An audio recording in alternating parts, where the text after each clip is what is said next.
Iron Creek, Wyoming territory had rules. Unspoken, unyielding, carved deeper than any commandment chiseled into stone. The land stretched dry and unforgiving beneath a sky that promised nothing but more of the same. Men needed to be hard. Women needed to be soft. Anyone born outside those boundaries became something the town tolerated only as long as they stayed useful and invisible. Kaya Stormcloud had never managed invisible. The September morning hung thick with dust as she stepped from the living quarters above her forge, boots hitting packed earth with the weight of someone who had stopped apologizing for taking up space. 6 feet 2 inches of muscle and bone, shoulders broad enough to carry wagon wheels that broke lesser backs. Her hands bore the geography of her trade, calluses like mountain ranges, burn scars mapping constellations across her palms. 4 years since Daniel died. 4 years of whispers that never quite stopped when she entered a room. The forge beckoned. Iron waited for no one's grief. She stoked the coals until they glowed like a demon's eye, orange bleeding into white at the center. The bellows wheezed under her rhythm, steady as a heartbeat. A wagon wheel leaned against the workbench, its iron rim warped from miles of hard road. She lifted it one-handed, examining where metal had separated from wood. 300 pounds, maybe more. She set it on the anvil without straining. Through the open doorway, a child's voice carried on the morning air. "Mama, is that lady a giant?" The mother's response came swift and sharp. "Hush now, don't stare." Footsteps retreated. Kaya drove her hammer into glowing metal, each strike a punctuation mark. She couldn't speak aloud. The rhythm drowned thought.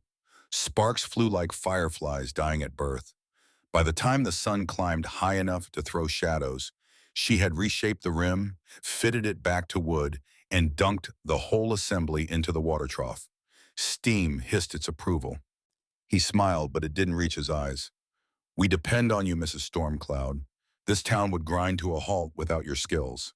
The unspoken addition hung between them. "So don't give us reason to look too closely at why an Apache woman owns prime property in the center of town." Hutchins replaced his hat and left.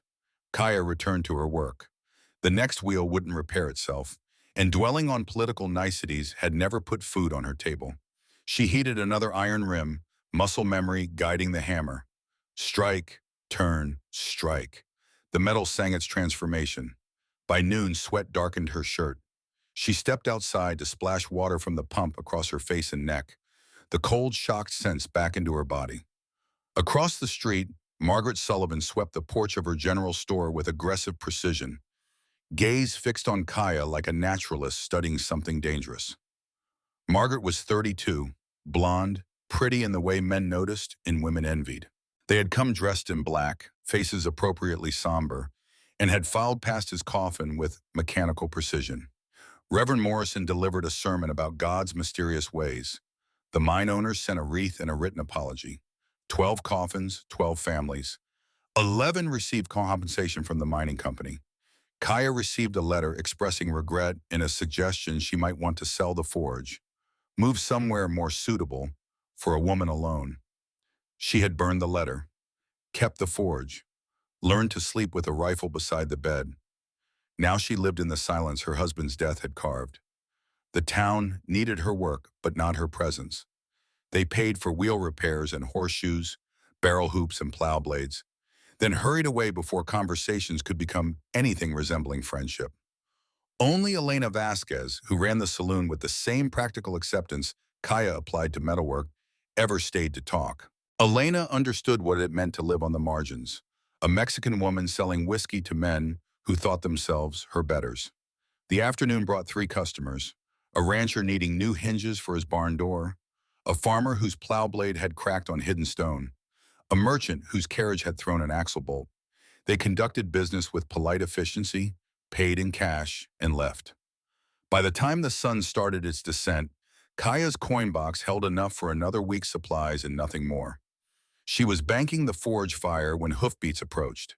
The horse came slow, rider swaying slightly in the saddle like someone unaccustomed to long travel. Kaya straightened, wiping soot from her hands. The man who dismounted was small, not child small, but compact in a way that it suggested he had stopped growing before he wanted to. 5'6" maybe. Narrow shoulders, hands that gripped the reins like they were the only thing preventing him from floating away. His face held a gentleness that seemed out of place in Wyoming territory. Soft features, brown hair that needed cutting, eyes that darted around the forge, taking everything in with nervous intensity. He wore farmer's clothes, simple shirt, worn trousers, boots that had been resoled at least twice. When he looked at her, his Adam's apple bobbed in a visible swallow. I, the wheel, it's loose. His voice barely rose above the evening wind. Kaya stepped forward, and he instinctively backed up half a seat before catching himself. She had grown used to that reaction. Men half again her size sometimes flinched when she moved too quickly. But this one's eyes held something different. Not fear, not the crude curiosity she'd endured from drunks who whispered about taming the Apache widow. He looked at her face, met her gaze directly, and in that moment she felt seen as a person rather than a problem requiring management. Let me take a look. She knelt beside the wagon wheel, running experienced fingers over the hub. The axle had worked loose, nothing a few hammer strikes couldn't fix. Simple repair. 20 minutes of work. She glanced up. The man stood frozen 3 feet away, hat clutched to his chest, staring at her hands like they held answers to questions he hadn't asked. A flush crept up his neck. Kaya tightened the wheel assembly, tested it with her weight, nodded satisfaction. When she rose to her full height, the man's eyes widened slightly. Not fear, but something closer to wonder. That should hold. $2. He fumbled for his coin purse, fingers trembling slightly as he counted out payment. When their hands met transferring the money, his skin felt soft compared to her calluses. He jerked back as if burned, then looked horrified at his own reaction. Sorry, I didn't mean. It's fine. Stormcloud. You don't know me, but I worked Silver Ridge Mine the day your husband died. I've carried this burden 4 years, and my conscience won't let me die in silence. The collapse wasn't an accident. I saw Morrison's brother cutting through support beams 2 days before. When I asked what he was doing, he told me the company needed to close that shaft but couldn't afford proper procedure. Said they'd stage a collapse, blame it on natural cause, collect the insurance. I kept quiet because I needed the work. 12 men died for my cowardice. I'm dying now, lung sickness from the dust, and I can't meet my maker without someone knowing the truth. The rope they said failed didn't fail. It was cut. I saw the blade marks before they buried the evidence. May God forgive me. J. Patterson. The letter had arrived with no return address. The sounds of a community she served but didn't belong to. Sleep came in fragments. The next 2 days followed familiar patterns. Work at the forge, customers who needed her skills but not her conversation, meals eaten alone, the boy watching from shadows, never approaching but always present. She left food sometimes, bread, jerky, an apple, in places he'd find them. The offerings always disappeared. On the third afternoon, the small farmer returned. His wagon had developed a squeak in the rear axle, he explained, face red with embarrassment. Could she take a look? Kaya examined the assembly and found nothing wrong. The man shifted his weight from foot to foot, hat rotating through his hands. Actually, it sounds fine now. Maybe it was just, the road gets rough and he trailed off. Kaya straightened, studying him. He'd ridden 3 miles each way for a squeak that didn't exist. She made a show of tightening a bolt that didn't need tightening. Should be good now. No charge. Relief and disappointment warred across his face. He climbed back onto his wagon, hesitated. I'm Thomas. Tom, Whitfield. I have a farm, small one, 40 acres east of town. Kaya Stormcloud. I know, everyone knows. The forge, your work. He swallowed hard. It's good work. The best. I've never seen anyone handle metal like you do. A genuine compliment. Rare enough to make her pause. Most customers praised her work while avoiding eye contact, as if the quality existed independent of the person who created it. Thank you. Tom nodded, started to leave, turned back one more time. The town's lucky to have you, even if they don't say it. He left before she could respond. Kaya stood in the forge doorway watching dust settle in his wake, that strange feeling returning. The one that suggested her carefully maintained solitude might be developing cracks. Across the street, Margaret Sullivan stood on her porch, arms crossed, watching the exchange with the intensity of someone cataloging ammunition. That evening, Kaya was cleaning tools when footsteps approached. The boy emerged from shadows, thin as famine, dark eyes huge in a face that needed several good meals. He carried a battered tin cup. I can work. I'm strong. I learn quick. His voice held the desperate edge of someone making a final gamble. Kaya set down her hammer. What's your name? Samuel, Sam. Where's your family, Sam? Dead. Pa died in the mines 3 years back. Ma got sick last winter. He lifted his chin, defiant. I don't need charity. I can earn my keep. Kaya studied him. 13, probably. Old enough to be useful, young enough to still believe honesty mattered. She'd seen him steal food from Margaret's store, not well but desperately, and had watched the sheriff chase him off twice. You know metalwork? No, ma'am, but I can learn. It's dangerous. Burns, sparks, heavy equipment. You could get hurt. I'm already hurt. The words came out before he could stop them. He flushed, looked at his feet. Kaya made a decision that would complicate her life and didn't care. Tomorrow, dawn, you show up sober and ready to work. I'll teach you. You steal from me, you are gone. You lie to me, you are gone. You work hard and honest, you've got a place here. Understood? Sam's face transformed, years of hardness cracking to reveal the child underneath. Yes, ma'am, thank you. I won't let you down. He vanished into the evening before she could second-guess herself. Kaya returned to cleaning tools, ignoring the voice in her head that sounded like Daniel warning her about taking on responsibilities she couldn't afford. The boy needed help. She needed an apprentice. Sometimes survival meant accepting complications. The next morning, Sam arrived before sunrise, face scrubbed, clothes patched but clean. A self-deprecating smile. I mostly keep things from dying. Some years I manage to grow enough to sell. Most years I scrape by. You live alone? The question hung between them. Tom's ears reddened. Yeah, always have. My uncle wasn't much for company. Neither am I guess. Kaya bent iron around a mandrel, shaping it into a barrel hoop. Tom watched her work, and she felt his attention like physical weight. Not threatening, not crude, just present, interested. You ever get lonely? The words slipped out before she could stop them. Tom looked at her then, really looked, and something passed between them that neither acknowledged aloud. Every day. He left shortly after, but the confession lingered in the forge like smoke. Kaya worked until her arms ached, trying to hammer away the dangerous flutter in her chest. Sam proved observant beyond his years. As they worked together one afternoon, he spoke without looking up from the blade he was learning to sharpen. Then suddenly he's visiting your forge every other day? Margaret stepped closer. People are starting to talk. You understand how that could look. A woman like you and a man like him. A woman like me. I'm not saying this to be cruel. I'm trying to protect him. And you, frankly, this town has a long memory and very specific ideas about what's proper. Margaret's voice dropped. For everyone's sake, maybe encourage Mr. Whitfield to conduct his business elsewhere.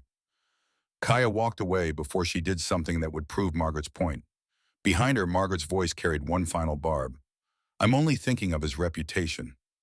The words followed Kaya home, crawled under her skin, settled in her bones like winter cold. She sat in her dark room thinking about brown eyes that looked at her without fear, about a gentle voice that called her work the best he'd seen, about loneliness recognized and named aloud, about how quickly the town could weaponize even that small connection. 2 days passed. Tom didn't visit. Kaya told herself it was relief she felt, not disappointment. Sam worked the forge under her instruction, steady and serious, already showing promise. She focused on teaching him, on filling orders, on maintaining the careful equilibrium that let her survive in a town that tolerated but never accepted her. On the third evening, Tom appeared in the forge doorway. His face was set with unusual determination. He didn't present a repair problem, didn't make excuses, just stood there holding his hat, looking at her with something new in his expression, something that looked like decision. I heard what Margaret said to you, about me, about us. Kaya's hands stilled on the horseshoe she was shaping. It doesn't matter. It does. Tom stepped forward, and for the first time since she'd met him, he didn't hesitate. or retreat. I've spent my whole life letting people decide who I am, what I'm worth. I let my uncle beat me because I thought I deserved it. I let this town ignore me because I thought I wasn't worth noticing. I'm done. His voice shook but didn't break. Kaya straightened, meeting his eyes. Margaret Sullivan is spreading rumors that you're dangerous, that you're manipulating me somehow, using your size to intimidate me. Tom's jaw clenched. I went to her store this afternoon. I told her if she wants to talk about you, she can do it to my face. I told her you're the first person in this town who's ever treated me like I mattered. And I told her to mind her own damn business. The forge seemed to hold its breath. Kaya stared at this small man who had just defended her honor to one of Iron Creek's most influential gossips. Tom, you didn't have to. Yes, I did. His hands were shaking now, adrenaline wearing off into trembling aftermath. Maybe I should have kept quiet. Kaya worked late into the night, hammer striking metal with rhythmic fury, trying to forge order from the chaos building around her. Sam had long since gone to sleep in the corner she'd made for him. A cot, blankets, somewhere safe. The boy breathed steady in exhausted slumber, and she worked to the soundtrack of his peace. When she finally climbed to her room, she didn't pull out Patterson's letter. Instead, she stood at the window looking over Iron Creek's dark streets and thought about a small farmer who had found courage she'd never expected, about how dangerous hope could be, about how it might already be too late to protect her heart. Tom Whitfield's farm sat 3 miles east of Iron Creek, 40 acres of stubborn earth that yielded crops only through relentless negotiation. The cabin his uncle had built decades ago sagged at one corner, roof patched with mismatched shingles, porch boards worn smooth by years of lonely pacing. When Tom finally set down his knife, dawn threatened the eastern horizon. The wooden horse stood on his table, more real than the furniture surrounding it. He'd carved dozens over the years, hundreds maybe, all hidden in a trunk beneath his bed because showing them meant inviting judgment he couldn't endure. But this one was different. This one had a purpose. He wrapped the carving in cloth, tucked it carefully into his saddlebag, and rode toward Iron Creek as the sun broke free of the earth. Kaya woke to find Sam already stoking the forge fire, moving with the careful competence of someone determined to prove his worth. 2 weeks since she'd taken him in, and the boy had transformed from desperate thief to dedicated apprentice. He still flinched at loud noises, still ate like he expected every meal to be his last, but his eyes had lost some of their haunted edge. Morning, Sam. Morning, Miss Kaya. Got the fire going, organized the stock iron like you showed me. He gestured to neatly stacked bars sorted by thickness and length. Mr. Patterson from the feed store sent word he needs new hinges for his barn door. And Mrs. Chen wants to know if you can repair her kettle. Mrs. Chen, the only other outsider in Iron Creek who understood what it meant to be tolerated rather than accepted. Her husband had died building the railroad, leaving her with a laundry business and 3 children. She and Kaya exchanged nods in passing, a silent acknowledgement of shared isolation. Tell her to bring the kettle by this afternoon. I'll see what I can do. Sam nodded, already moving to the next task. Kaya watched him work, remembering Daniel's dream of having children. They'd tried for 3 years before the mine took him. After his death, the town doctor had told her the miscarriages weren't her fault, but his pitying expression suggested otherwise. Too tall, too strong, body built for labor, not for bearing life. She'd believed him until she stopped bleeding altogether. Now she had Sam, and if the town disapproved of an Apache widow raising a half-Chinese orphan, they could file their complaints in hell. The morning brought steady work.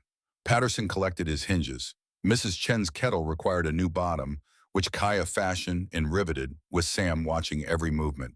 A rancher needed a broken plow blade welded. 2 farmers required horseshoes. By noon, the forge blazed hot enough to make the September air shimmer. Tom arrived as she was banking the fire for lunch. He dismounted slowly, face flushed with something that might have been fever or nerves. From his saddlebag, he withdrew a cloth-wrapped bundle, holding it like it might shatter. I wanted to pay you for the repairs and for standing up to Margaret. Kaya wiped soot from her hands, confused. You already paid. Not properly. Tom unwrapped the cloth.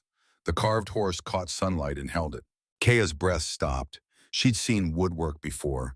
Crude whittling sold at trading posts, functional pieces that served purpose without beauty. This was different. This was art. The horse seemed ready to leap from Tom's palms, every curve and angle speaking of wild freedom trapped in oak. You made this? Tom's voice came quiet, uncertain. I carve, sometimes when I can't sleep. I know it's not much, but I thought, it's extraordinary. Kaya reached out, stopped herself. May I? He placed the horse in her hands. The wood was warm, silky smooth, lighter than she expected. She turned it slowly, discovering new details with each angle. The flex of haunches, the arch of neck. Something in her chest loosened, and she realized she was seeing Tom clearly for the first time. Not just a shy farmer, someone with depth she hadn't imagined. Why don't you sell these? You could make a fortune. Tom's face darkened. My uncle said it was useless. Waste of time. Before she could respond, hoofbeats announced another arrival.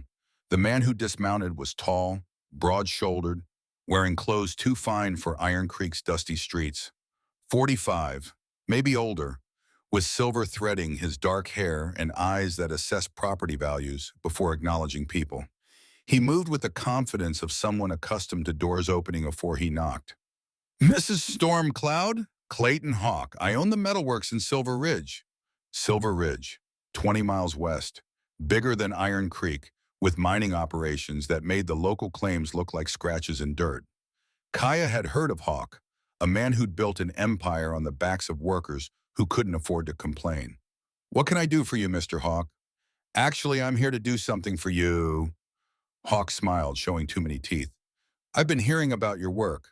Quality craftsmanship, speed, reliability, rare qualities, especially in, he gestured vaguely at her, someone in your position. Kaya waited. Hawk pulled an envelope from his coat. I'd like to buy your forge, the building, the equipment, the land. I'm prepared to offer $5,000. Cash. Today. The sum hit like a physical blow. $5,000. More money than she'd see in 10 years of horseshoes and wagon wheels. Enough to start over somewhere people didn't know her story. Enough to disappear. The forge isn't for sale. Hawk's smile didn't waver. Mrs. Stormcloud, be reasonable.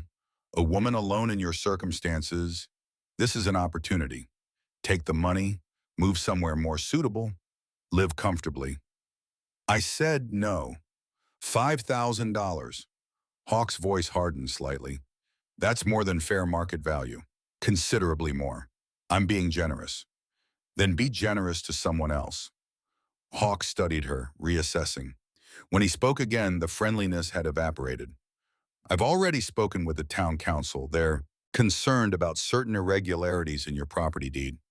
Questions about whether your late husband's claim was properly transferred.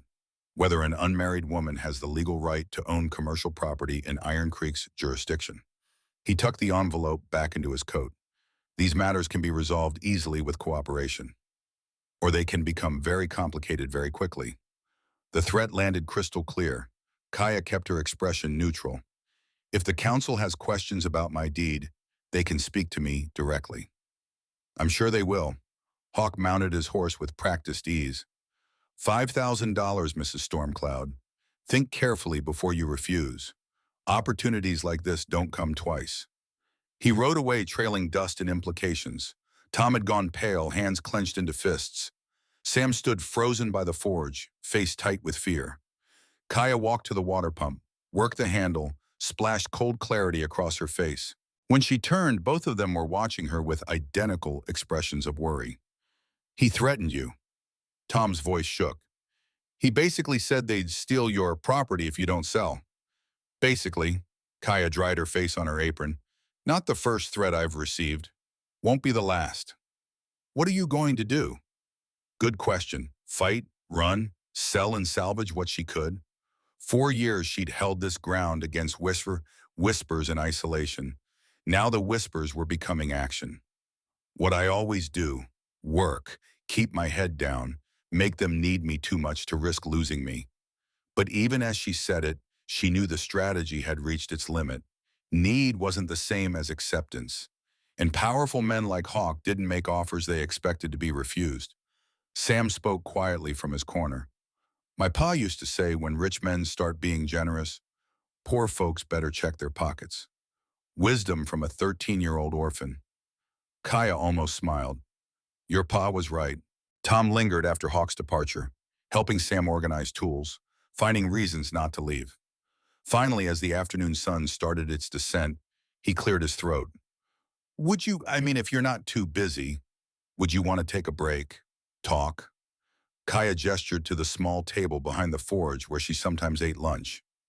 Tom sat across from her, and for a long moment neither spoke. Then, stumbling over words at first but gaining confidence, he began to talk. About his Uncle George, the drinking, the beatings that came when whiskey turned mean, growing up believing he deserved the violence because he was small, weak, useless, learning to make himself invisible because invisibility meant survival. He died 8 years ago, fell into the well drunk, drowned before anyone found him. I was 17. Tom's hands wrapped around his coffee cup. I stood at the edge of that well for 20 minutes before I called for help. Just stood there, watching him float. Part of me wanted to pull him out. Part of me wanted to leave him there. In the end, I did both. Called for help, too late to matter. The confession hung heavy between them. Kaya reached across the table, covered his hand with hers. Tom didn't pull away. He spent years teaching you to be ashamed of existing. You don't have to carry that anymore. Don't I? Tom looked at her then, eyes raw. I let him die. I wanted him to die. Does that make me human? Kaya squeezed his hand. And free. Tom's eyes filled but didn't overflow. He turned his hand over, palm to palm, fingers interlacing with hers. The calluses matched, his from plow handles, hers from hammers, both from hard work that kept them breathing. Tell me about Daniel. So she did. About meeting him in Santa Fe when she was 20. About how he looked at her without seeing an obstacle or a curiosity, just a woman he wanted to know. About their wedding under autumn cottonwoods. Apache and Catholic traditions woven together.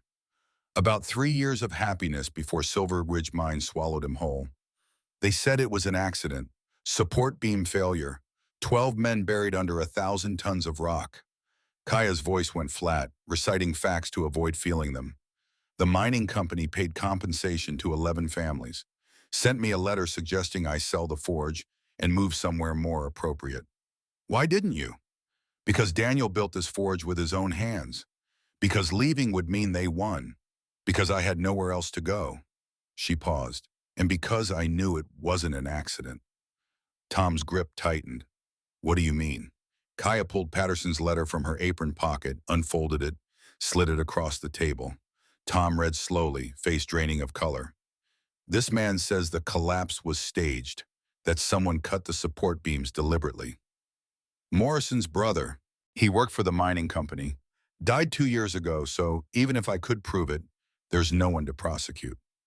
Kaya took the letter back. The sheriff said reopening the investigation would be pointless. The town council suggested I let Daniel rest in peace. Everyone wants me to forget. But you can't. Would you, if someone murdered your husband and got away with it? Tom was quiet for a long moment.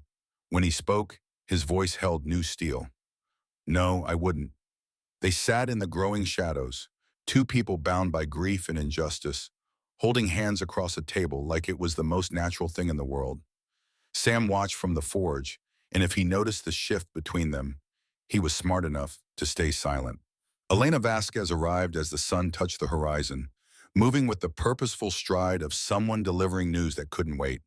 She was 38, handsome rather than pretty, with black hair streaked silver and eyes that missed nothing. Her saloon served the roughest element in Iron Creek, which meant she knew every secret worth knowing. Kaya, we need to talk. Tom started to leave, but Elena waved him back down. You should hear this too, Whitfield. Concerns both of you. She pulled up a stool, accepted the coffee Kaya poured, and spoke without preamble. Clayton Hawk isn't just some businessman looking to expand. He's connected to the mining company that owns Silver Ridge. Same company that owned the operation where Daniel died. Word is they want this land for a new rail spur, but the right-of-way cuts straight through your forge. Kaya's blood went cold. Why didn't they just say so? Because eminent domain requires fair compensation, and fair for your property would be 10,000 minimum. Hawk's trying to buy it cheap and flip it to the railroad for 3 times what he pays you. Classic land grab. Elena sipped her coffee. But here's the interesting part. The town council voted yesterday, 4-3. Official finding, your property deed has irregularities that require resolution before ownership can be confirmed. That's insane. Daniel registered the deed 8 years ago.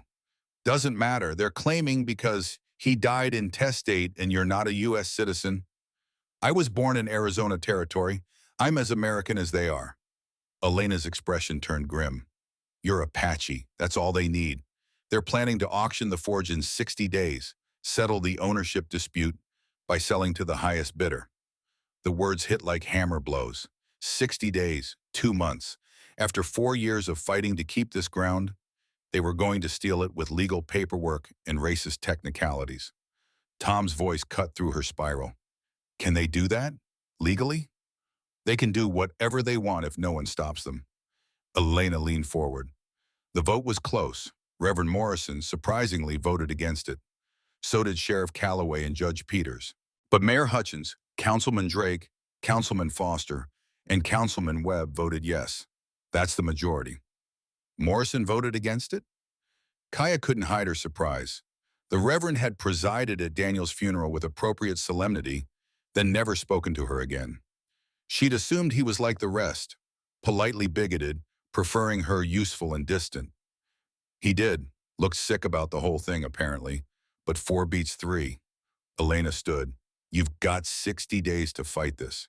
Get a lawyer, challenge the auction, find allies.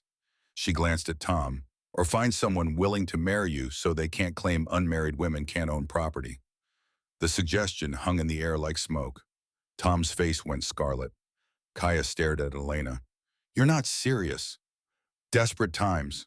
Elena shrugged. Just putting all options on the table. Anyway, I thought you should know what you were up against. She left, and the silence she left behind felt suffocating. Tom and Kaya sat not looking at each other, both processing Elena's words from different angles. Finally, Tom cleared his throat. I should go. Let you think. Tom, it's a lot, I know, just, you're not alone in this. Whatever you need, I'll help. If that means finding a lawyer, testifying about the forge's value, or... He trailed off, too terrified to complete the thought. I'll help. He left before she could respond. Kaya sat in darkness, listening to his horse fade into distance, mind racing through impossible calculations. Fight the auction legally? She couldn't afford a lawyer. Find allies on the council? She had none. Marry someone to secure her claim? Who would take that risk? Sam emerged from shadows, face serious beyond his years. Miss Kaya, can I tell you something? Always. That day at the mine, when the men died, I was there. Kaya's attention snapped to him. What? My pa worked Silver Ridge. He took me sometimes when he couldn't find anyone to watch me. I was supposed to stay outside, but I'd sneak in, watch the men work. Sam's voice dropped to barely audible. 2 days before the collapse, I saw a man in the deep shaft. He was doing something to the support beams, sawing. I asked what he was doing, and he told me to run along, said he was doing maintenance. Kaya's heart hammered. What did he look like? Tall, older, had a scar here. Sam touched his left cheek. He scared me, so I left. Morrison's brother had a scar from a mining accident years before. Half the town would remember it. Sam had witnessed the sabotage. A 13-year-old orphan's testimony wouldn't hold up in court against a dead man, but it corroborated Patterson's confession. Sam, this is important. Would you recognize him if you saw a photograph? Maybe. It was 4 years ago. I was little. He hesitated. Is this about the letter? The one you keep under your mattress? So he'd noticed. Marry a stranger for legal protection. Run and abandon everything Daniel built. Or dig deeper. Find the truth about the mine collapse. Force the town to acknowledge what they'd buried along with 12 bodies. But pursuing justice meant painting a target on her back. Meant risking the fragile stability she'd built. Meant possibly endangering Sam, endangering Tom, endangering everyone who'd shown her kindness in a town that trafficked in cruelty. Could she be that selfish, that brave? Dawn came without answers. Kaya rose, dressed, descended to the forge. Sam was already there. And this time he wasn't alone. Tom stood by the coal fire holding a piece of paper. His face was white. My farm. The bank sent notice. I'm 60 days behind on my mortgage. They're calling the loan due $200 or they foreclose. The same 60 days, same pressure, different victims. Tom looked at her, hope and doubt warring in his expression. Like what? Justice, publicity, revenge. Kaya sat across from him. There are lawyers who take cases because they want to make examples. We give them a story they can't refuse. Powerful mining interests colluding with local government to steal land from war widows and small farmers. That'll play well in Denver newspapers. You think the papers would care? About an Apache widow? Probably not. About a conspiracy between mining companies and corrupt politicians? Absolutely. Kaya leaned forward. We need evidence. We need witnesses. We need to make enough noise they can't ignore us. Tom's fear was visibly wrestling with something new. Determination maybe, or desperation that looked like courage. What do you need from me? Everything you know about your uncle's connections to the mining company. Everything you remember about his death. Sam saw someone tampering with mine equipment. That's good, Sam. Over the next 3 days, they worked in careful conspiracy. Tom brought papers from his uncle's cabin, ledgers, receipts, letters. Most were useless. Some showed payments from the mining company for consultation services that George Whitfield never actually performed. Kickbacks, probably. Hush money. Sam drew pictures of the man he'd seen, crude but detailed enough to be useful. The scar on his cheek, the way he stood, the badge on his shirt. Kaya compiled everything into a folder. Patterson's confession, Sam's testimony, George Whitfield's suspicious payments, her own observations about the mine collapse timing. It wasn't enough for court, but it was enough to ask uncomfortable questions. And questions were power in their own way. On the fourth evening, an envelope appeared under the forge door. No name, no return address. Inside, a single sheet of paper with words cut from newspaper and glued down. Stop asking questions or you'll join Daniel. When he turned back, something had changed in his expression. Then neither am I. Whatever happens, you don't face it alone. The declaration hung between them, weighted with everything they hadn't said. Kaya looked at this small man who'd spent his life apologizing for existing, now standing firm against threats that terrified him. Something shifted in her chest, a recognition she'd been fighting since he first walked into her forge. She was falling in love with Tom Whitfield, and it was the worst possible timing. Before she could respond, Sam's voice cut through the moment. Miss Kaya, someone's coming. Looks official. Reverend Morrison dismounted from his horse, moving with the heavy deliberation of a man carrying burdens he couldn't set down. He was 55, gray-bearded, with eyes that had seen too much and approved of too little. He'd presided over Iron Creek's spiritual life for 20 years, and his opinions carried weight. Mrs. Stormcloud, Mr. Whitfield. 12 men died because saving money was more important than lives. And I've known for 2 years and said nothing. Silence stretched. Kaya's throat closed around words she couldn't form. Tom spoke instead, voice tight. Why are you telling us this now? Because they're doing it again. Different method, same greed. Clayton Hawk wants this land for the railroad. The council's helping him steal it through legal maneuvering. I stayed silent when my brother committed murder. I won't stay silent while they commit theft. Morrison met Kaya's eyes. I'll testify. In court, to newspapers, to territorial authorities. Whatever you need, I'll tell them everything Edmund told me. Kaya found her voice. Your brother's dead. You could stay quiet, keep your reputation. My reputation is built on staying quiet while good people suffer. I'm done with that. Morrison's jaw set. My brother's sin is my sin for keeping it secret. Maybe testifying won't undo the harm, but it's something. Physical labor side by side, finding rhythm without words. Tom's hands were soft compared to hers, but he didn't complain when blisters formed. By midday, they were both breathing hard, standing close to share warmth as they surveyed their work. The fence stood straight and strong. Tom's shoulder brushed hers. She didn't move away. Kaya? Margaret Sullivan's voice cut between them like a blade. Mr. Whitfield, Mrs. Stormcloud, I hope I'm not interrupting. She stood 10 feet away, smile sharp enough to draw blood. Behind her, two other women from town, Mrs. Drake and Mrs. Foster, wives of council members, watched with avid interest. Tom stepped back from Kaya, face flushing. Mrs. Sullivan, we were just... I can see what you were doing. Margaret's smile never wavered. Mr. Whitfield, I wonder if I might speak with you privately about a matter of some delicacy. Kaya felt Tom tense beside her. She wanted to tell Margaret to take her delicacy and choke on it, but antagonizing the town's social arbiter would only make things worse. Whatever you need to say can be said in front of Mrs. Stormcloud. Margaret's eyes glittered. Very well.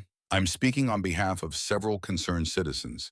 We've noticed you spending considerable time here at the Forge, neglecting your own property. People are beginning to talk about the appropriateness of your association. My association? Tom's voice rose slightly. I'm friends with Mrs. Stormcloud. We help each other. There's nothing inappropriate about friendship. Of course not, but you must understand how it appears. A young man, a widow, unchaperoned hours spent in close proximity.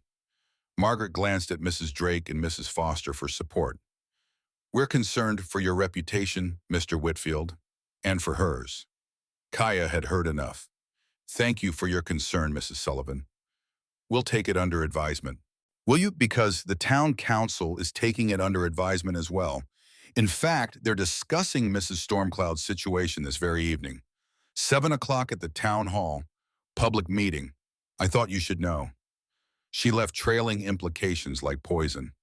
Mrs. Drake and Mrs. Foster followed, whispering behind gloved hands.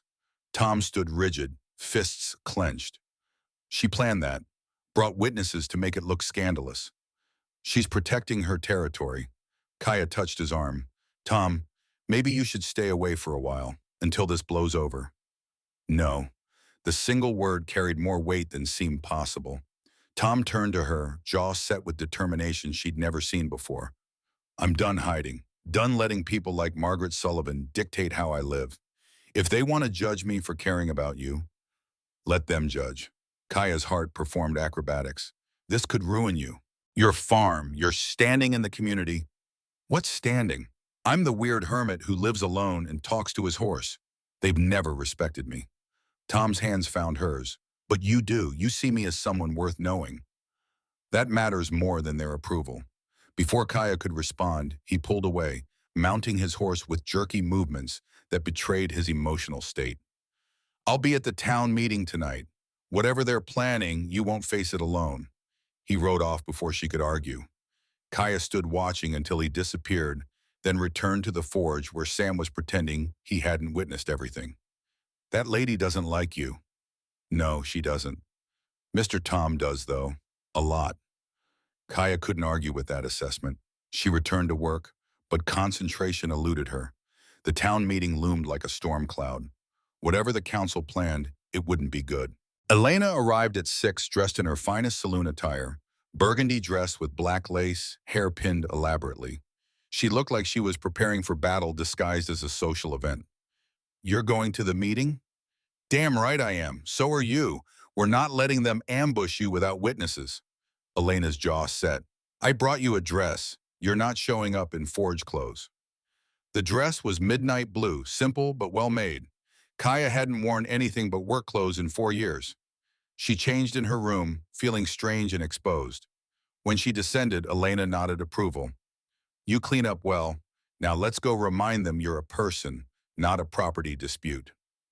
The walk to town hall took 10 minutes. Iron Creek's main street was emptying as businesses closed for the evening. Lights glowed in windows. Somewhere a dog barked. Normal evening sounds that felt sinister tonight. The hall was already half full when they arrived. Faces turned to watch Kaya enter. You're helping him steal it. The room erupted in murmurs. Hutchins banged his gavel. Mr. Whitfield, unless you're a legal expert, I suggest you let the council handle civic matters. I'm a citizen. I have the right to speak. Tom's hands shook, but his voice steadied. Mrs. Stormcloud's property is legal. Her deed is registered. This auction is nothing but corruption disguised as bureaucracy. Drake's face reddened. How dare you accuse this council of... I'm not accusing, I'm stating facts. Tom pulled papers from his coat. I've been doing research. Territorial law allows widows to inherit and operate commercial property.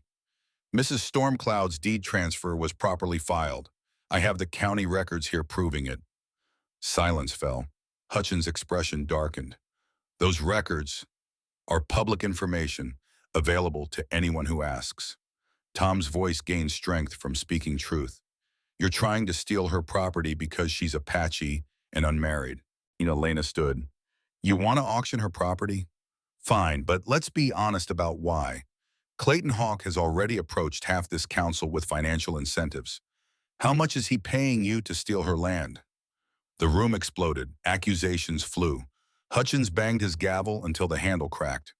Through the chaos, Kaya saw Clayton Hawk himself emerge from the back of the hall, moving forward with the confidence of a man who owned the room.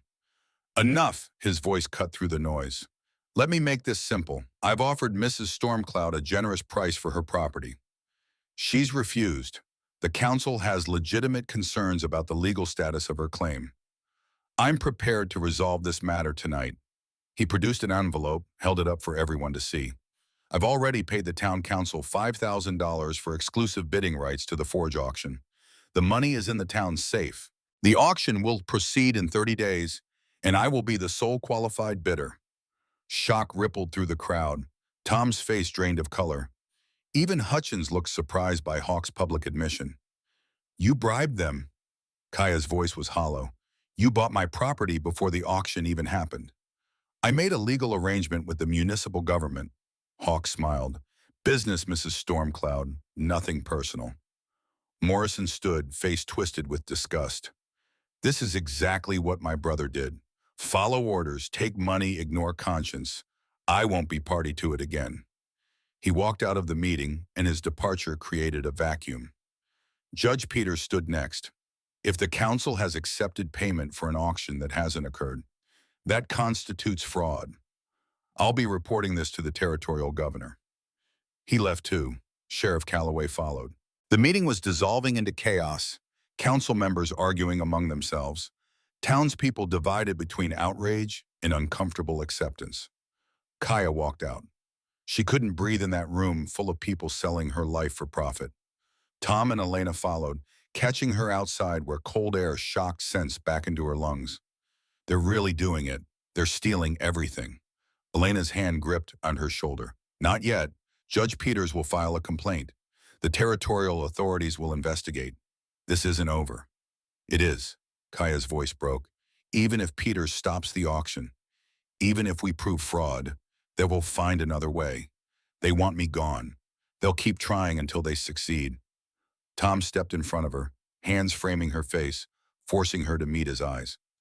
Then we make them fight for every inch. We expose what they're doing. We get newspapers involved.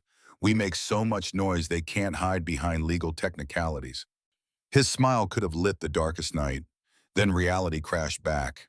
They were standing outside Town Hall where dozens of people could see them, having just declared war on the men who controlled Iron Creek's future. Elena coughed delicately. As touching as this is, we should probably move this conversation somewhere less public. They walked back to the forge, Tom's hand never leaving Kaya's. Inside, Sam was pretending to be asleep but fooling no one. Kaya sent him to bed properly, then turned to find Tom and Elena waiting. What do we do now? Elena poured whiskey into 3 cups. We fight dirty. Hawk just admitted to bribing the council in front of witnesses. Judge Peters will use that. We get the story to newspapers in Denver and Cheyenne. We make this too public to hide. That takes time. Kaya accepted the whiskey, downed it in one burning swallow. We have 30 days before the auction. Then we use those 30 days. Tom's voice held steel. The truth. Tom went still. Kaya felt him wrestling with words that had festered for 8 years. He fell in the well. Drunk, it was evening, almost dark. I heard him calling for help. Tom's voice dropped to barely audible. I stood at the edge looking down at him. He was too drunk to climb out, just kept calling my name, begging me to get a rope. Kaya squeezed his hand. Tom continued. I stood there for 20 minutes, watching him thrash around, listening to him beg. Part of me wanted to help. Part of me remembered every beating, every time he told me I was worthless.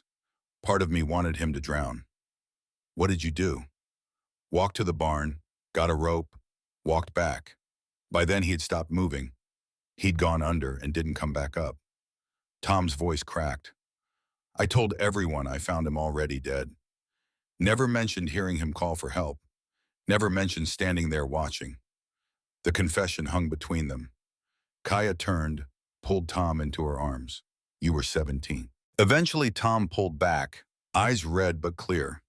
I should actually go now, before I do something we're not ready for. Kaya smiled despite everything. Probably wise. He stood, helped her up, kissed her once more. Soft and lingering. At the door, he turned back. We're going to win this. Somehow. I don't know how yet, but we will. After he left, Kaya climbed to her room. Sleep still wouldn't come. She stood at the window watching Iron Creek's scattered lights, thinking about Tom's confession and her own secrets, about how everyone carried damage from their past, and how love meant trusting someone to handle that damage gently. A flicker of movement caught her eye. Someone walking between buildings with deliberate stealth. Kaya watched the figure approach the forge, circle it, pause by the coal shed where Sam slept. Her heart stopped. She grabbed Daniel's rifle, descended the stairs, silent as smoke. The forge's rear door stood slightly ajar. She hadn't left it that way. Moving through darkness she knew intimately, she positioned herself behind a support beam and waited. The intruder entered through the back, carrying something that sloshed. The acrid smell of kerosene hit her nostrils a second before understanding clicked into place. They were going to burn the forge. Kaya stepped out, rifle raised. Don't move. The figure spun, kerosene falling. In the faint moonlight through windows, Kaya recognized him. Webb, one of the council members who'd voted for the auction. His eyes went wide, seeing the rifle pointed at his chest. Mrs. Stormcloud, this isn't... You're burning my property? Kaya's voice was ice. Before the auction even happens? Webb's hands went up. Hawk paid me, said to make it look like an accident, said no one would get hurt. The building was empty at night. My apprentice sleeps in the coal shed. You would have killed him. The horror that crossed Webb's face suggested he hadn't known, or hadn't cared enough to ask. Kaya kept the rifle steady. Sam, go get the sheriff. Sam emerged from the coal shed, wide-eyed but moving fast. He ran into the night toward Calloway's house. Webb started backing toward the door. Don't even think about it. Kaya's finger found the trigger. You move, I shoot. Self-defense. My word against the dead arsonists. Webb froze. They stood in tense silence until Sam returned with a sheriff brought away, half-dressed but fully alert. He took in the scene. Webb, the kerosene can, Kaya with the rifle, and his expression hardened. Silas Webb, you're under arrest for attempted arson. I wasn't. She's lying. Hawk will... Save it for your trial. Calloway cuffed Webb with brutal efficiency. You have the right to remain silent. I suggest you use it. As Calloway dragged Webb away, he paused at the door. Mrs. Stormcloud, you'll need to testify. This connects directly to the land fraud. Judge Peters will want to hear everything. After they left, Kaya's knees went weak. She sat heavily on the floor, rifle across her lap, shaking with delayed terror. Sam sat beside her. You were really going to shoot him?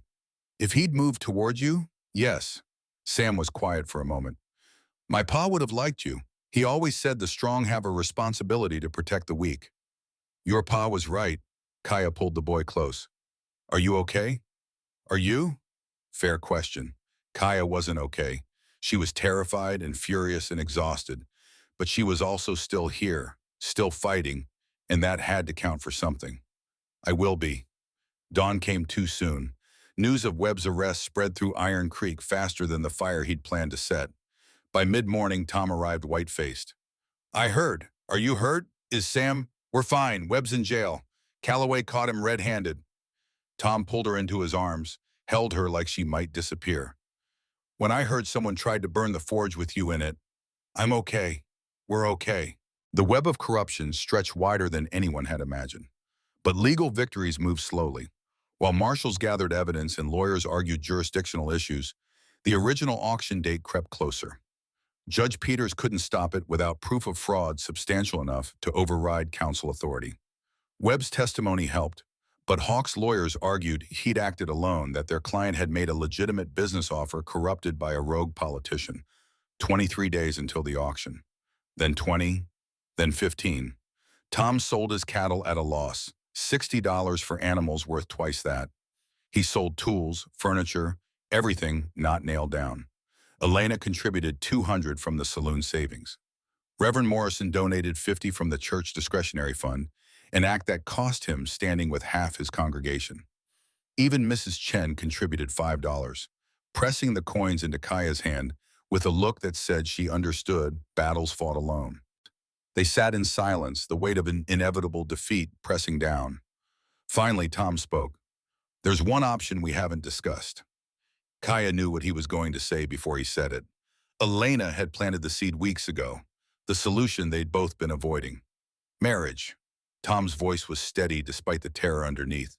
If we get married, they can't claim unmarried women can't own property. Your deed becomes unquestionable. The auction loses its legal foundation. Tom, I know it's not romantic.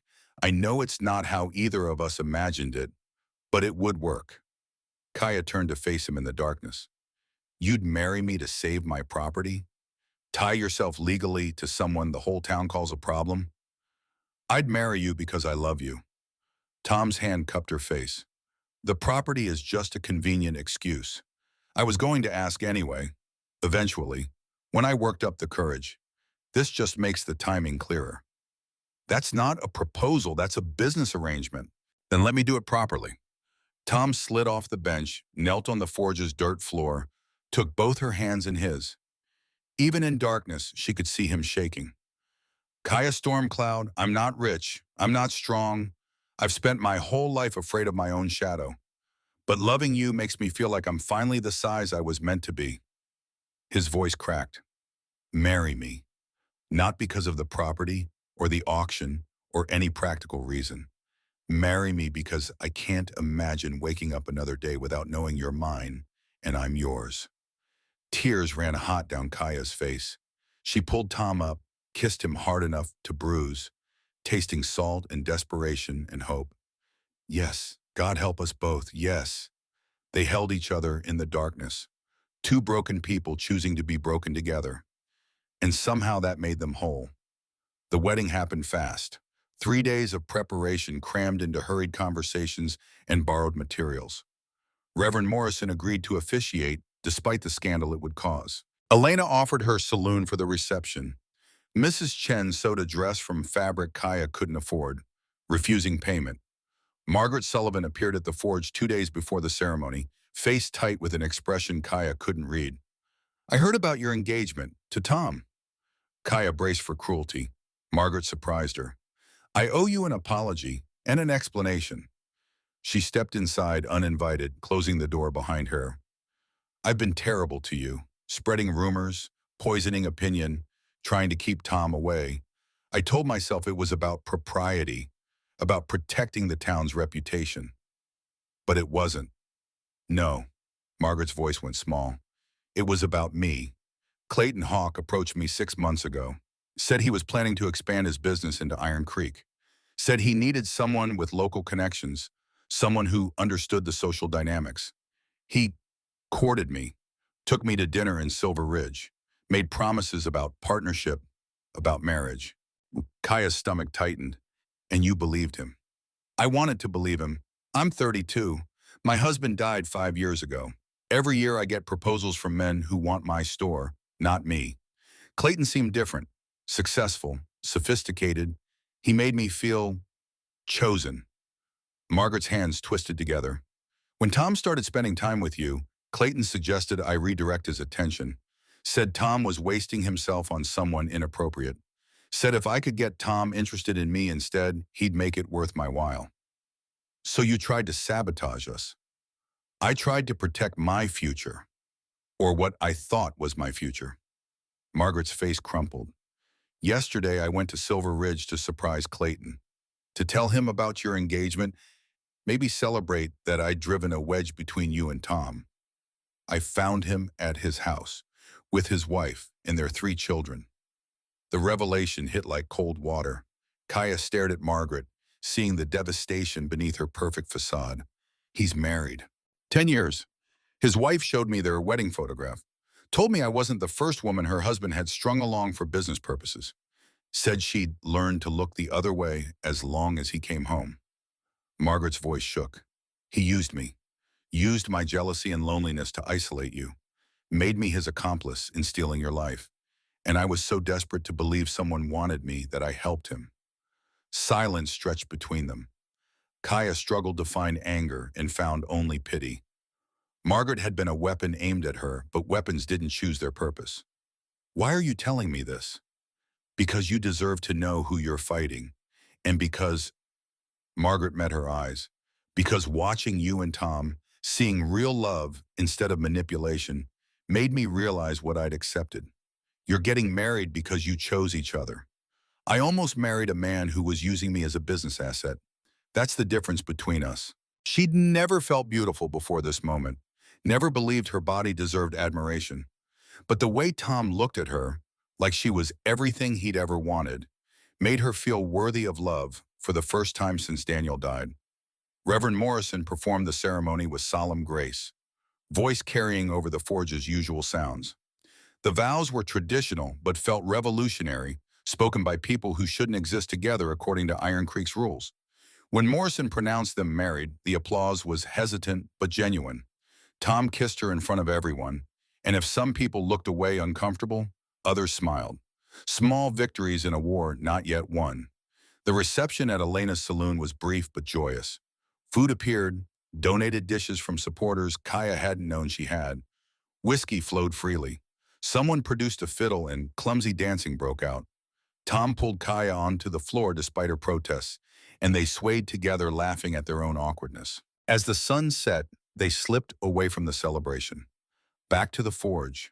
Back to the small room above where Kaya had spent 4 years alone. Tom stood in the doorway, suddenly nervous. I don't know how to. Kaya took his hand, led him inside. Neither do I. We'll figure it out together. She lit candles, and in their warm glow, they undressed each other with trembling hands. Kaya had worried about this moment, about being too big, too strong, too much. But Tom touched her like she was precious, mapping scars and muscles with reverent fingers. You're beautiful. I'm not. You are. He kissed her shoulder, her collarbone, the hollow of her throat. Every inch of you is beautiful. Kaya pulled him down onto the narrow bed, and for a while there was only sensation. Skin on skin, breath mingling, the careful exploration of 2 people learning each other's geography. Tom was gentle at first, hesitant, until Kaya guided his hands bolder and whispered what she needed. When they finally came together, Kaya gasped at the intimacy, the vulnerability of being known so completely.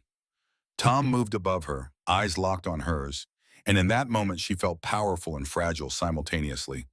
She rolled them over, taking control, setting the rhythm. Tom's hands gripped her hips, and she leaned down to kiss him as pleasure built between them. Afterward, they lay tangled together, breathing hard, mapping the new territory of being married. Kaya's head rested on Tom's chest, his heartbeat steady beneath her ear. Don't resist, she whispered, echoing words she'd been too afraid to say until now. Tonight you are mine. Tom's arms tightened around her. I've always been yours. I just didn't know it until you taught me what home felt like. They made love again, slower this time, learning what made the other gasp and shudder. By the time exhaustion claimed them, dawn threatened the horizon, and they'd created their own language of touch and breath and whispered promises.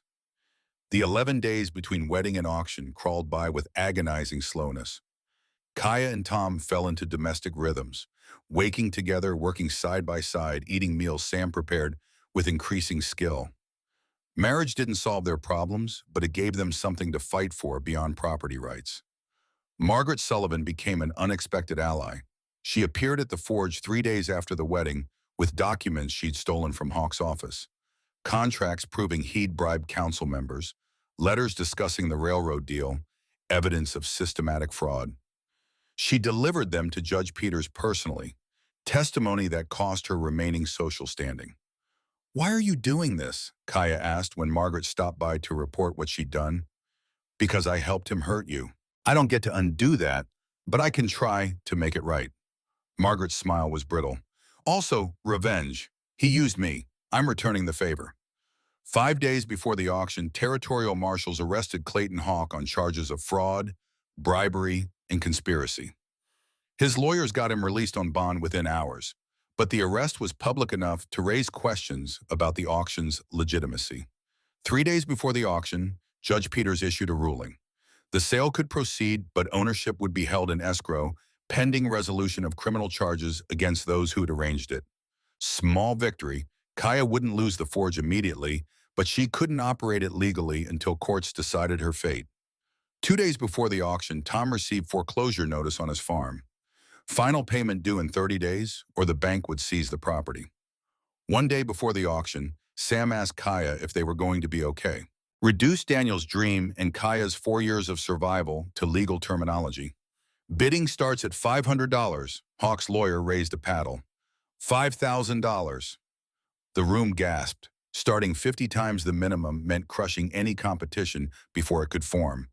Tom's hand found Kaya's, squeezed tight enough to hurt. The auctioneer's eyes swept the crowd. $5,000. Do I hear 5,500? Silence. Who could compete with that? Tom rose slowly and every eye turned to watch him. "I bid everything I have." The auctioneer frowned. "Sir, this is a cash auction. You need to specify an amount." $480 K, my 40-acre farm, my horse, my wagon, every tool, every piece of furniture, every single thing I own. Tom's voice grew stronger. "And everything I'll ever earn for the rest of my life. That's my bid." Murmurs rippled through the crowd. Hawk's lawyer laughed. "Your Honor, this is absurd." Kaya's voice hardened. "On grounds manufactured to steal property for railroad right-of-way. Sam, tell them what you saw." Sam stood, small but determined. From his pocket, he pulled a folded paper, the drawing he'd made of Morrison's brother. "I saw this man cutting support beams in Silver Ridge Mine 2 days before the collapse. I was 9 years old. I asked what he was doing, and he told me to leave. 12 men died in that collapse, including my father and Mrs. Whitfield's first husband." The room went dead silent. Sam continued, voice shaking but clear. "The mine collapse wasn't an accident. It was murder. And the same people who covered it up are trying to steal this property now." Morrison stood, face gray but resolute. "The boy is telling the truth. My brother, Edmund Morrison, worked for the mining company. Before he died, he confessed to me that he'd been ordered to sabotage the mine. The company wanted to close that shaft but couldn't afford proper procedures. So they staged a disaster and collected insurance money. Chaos erupted. People shouted questions, accusations. The auctioneer banged his gavel uselessly. Through the noise, Kaya pulled out Patterson's letter, held it high. "I have a deathbed confession from a witness who saw it happen. I have testimony from Reverend Morrison about his brother's role. I have Sam's eyewitness account. And I have evidence that Clayton Hawk's company was the one who benefited from that insurance fraud." Hawk surged to his feet. "This is slander. I had nothing to do with any mine collapse." "Didn't you?" Margaret Sullivan stood, voice ringing clear. "Because I have your financial records. The ones showing payments from the mining company to your metalworks. The ones proving you have been laundering money from insurance fraud for 4 years. She held up a folder, thick with documents. Hawk's face drained of color. "Where did you get those?" "From your office, where you left them when you were too busy lying to me about marriage to cover your tracks properly." Margaret's smile was vicious. "You promised to marry me. Made me think I mattered. Used me to isolate Kaya and turn the town against her. All while you had a wife and 3 children in Silver Ridge." The revelation hit like a bomb. People turned to stare at Hawk, who stood frozen, caught between lies. His lawyer grabbed his arm, whispered urgently, "This is inadmissible. Stolen documents." "But true," Margaret interrupted. "Every page, every payment, every fraudulent transaction. Judge Peters can verify them." The auctioneer looked helplessly at Peters, who stood with grim satisfaction. This auction is suspended pending investigation. Mrs. Whitfield's deed will remain valid until and unless it's proven otherwise through legitimate legal challenges. Mr. Hawk, you're ordered to appear before the territorial court next month to answer charges of fraud, conspiracy, and accessory to negligent homicide. Peter's gavel came down with finality. This proceeding is dismissed. Pandemonium. Half the room erupted in applause. The other half shouted objections. Hawk's lawyers hustled him toward the exit, but Sheriff Calloway blocked their path. Mr. Hawk, I'm placing you under arrest. Again. New charges, namely conspiracy to commit murder in relation to the Silver Ridge mine collapse of 1883. You can't prove, actually we can now, thanks to Mrs. Sullivan's documents and Mrs. Whitfield's evidence, territorial marshals have enough to charge you as an accessory. Calloway snapped cuffs on Hawk's wrists. You have the right to remain silent. You should probably use it. As Calloway dragged Hawk away, the man's facade finally cracked. He twisted to glare at Kaya with pure hatred. This isn't over. I have connections, money, lawyers. I'll bury you. Kaya met his eyes without flinching. You already tried. I'm still here. The crowd parted to let them through. In the sudden silence that followed their exit, Tom pulled Kaya into his arms. She collapsed against him, 4 years of fight draining away in exhausted relief. It's over. It's actually over. Not quite. Tom pulled back, hands framing her face. I still owe you a proper proposal. Without property disputes and legal complications. Tom, we're already married. I know, but you deserve the moment anyway. He dropped to one knee right there in the town hall, in front of 350 witnesses, and took her hands in his. Kaya Stormcloud Whitfield. I'm not rich. I'm not strong. I've spent my life believing I was too small to matter. But you taught me that strength isn't measured in pounds lifted or battles won.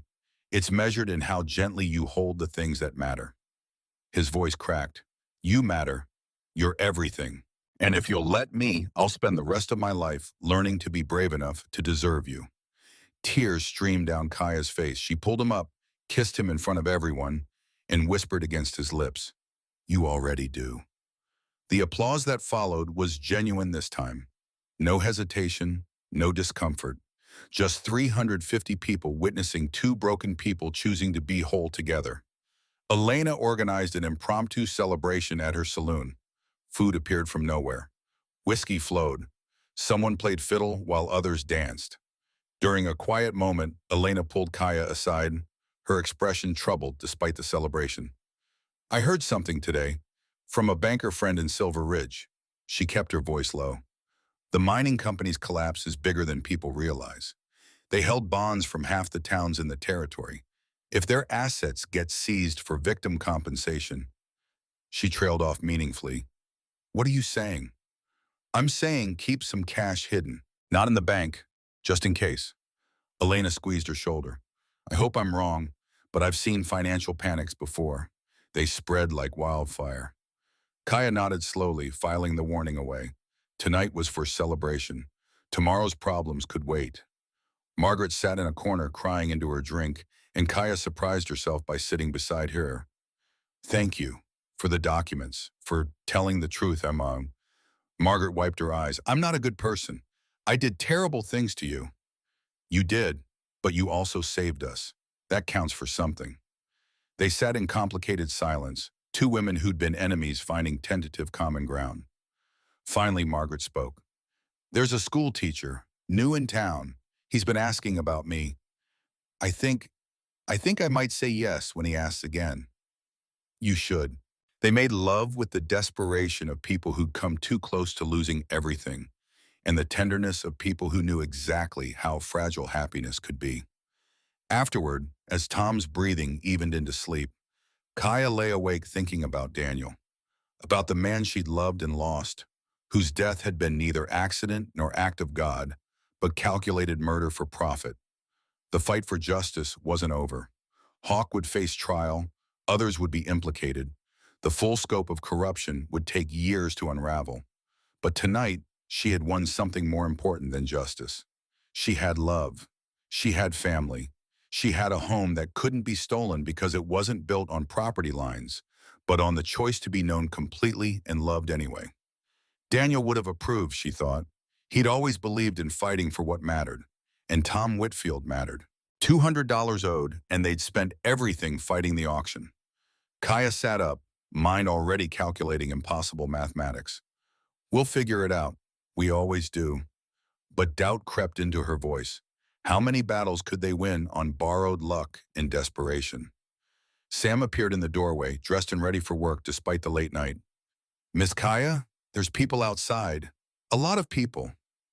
Kaya and Tom dressed quickly, descended to find a crowd gathered in front of the forge. 20 people maybe, faces she recognized from the auction. Mrs. Chen stood at the front, flanked by Elena and Margaret Sullivan. Behind them, farmers and shopkeepers she'd done business with over the years. Mrs. Chen stepped forward, holding out an envelope. We heard about Tom's farm, the foreclosure.